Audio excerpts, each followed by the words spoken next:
That's what Islam is, an international way of life. Islam is universal.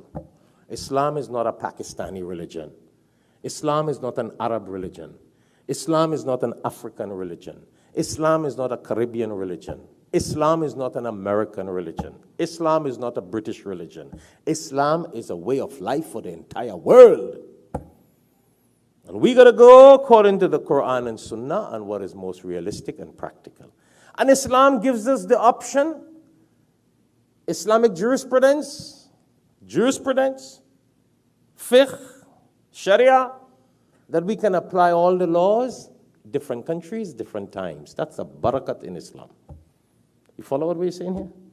One of the wisdom and the beauty in Islam is that you can take different Sharia laws and apply it in different countries and different places.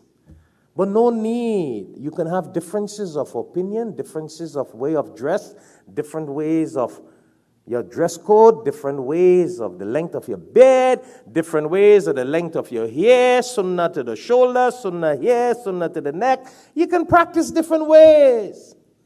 But there's no need to fight over it. See the point? The only time we fight over differences is when we're ignorant.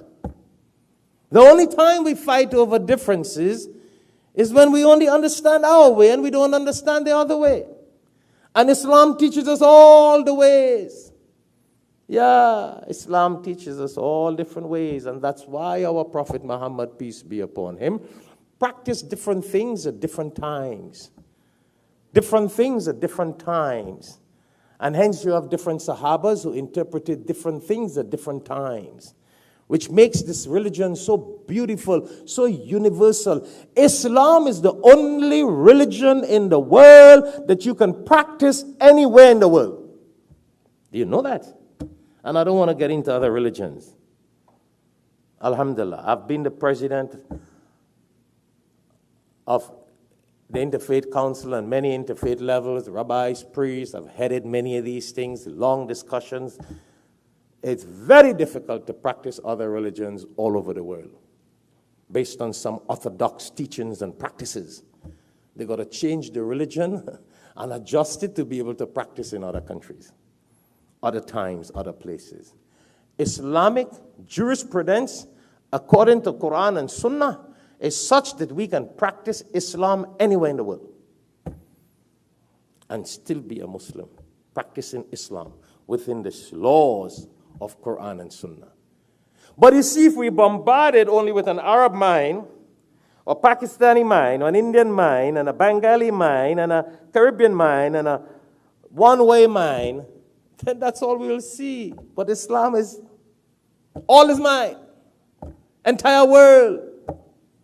The Quran is for all times. That's why it's the last and final book. The Sunnah of the Prophet ﷺ is for all times. That's why he's the last and final messenger.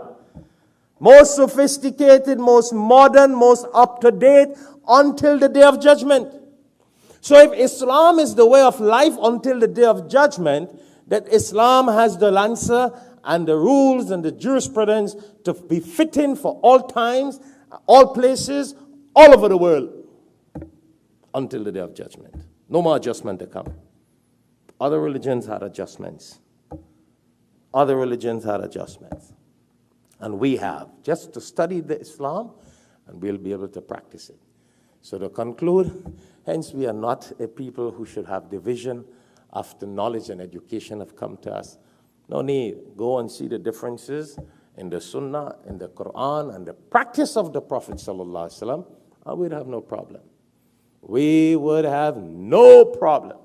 You can live in Indonesia and be Muslim. You can live in India and be a Muslim. You can live in Pakistan and be a Muslim. You can live in America and be a Muslim. And you could be president of any country in the world and still be a Muslim. Because Islam gives us that a way of practicality. So may Allah subhanahu wa ta'ala bless us. May Allah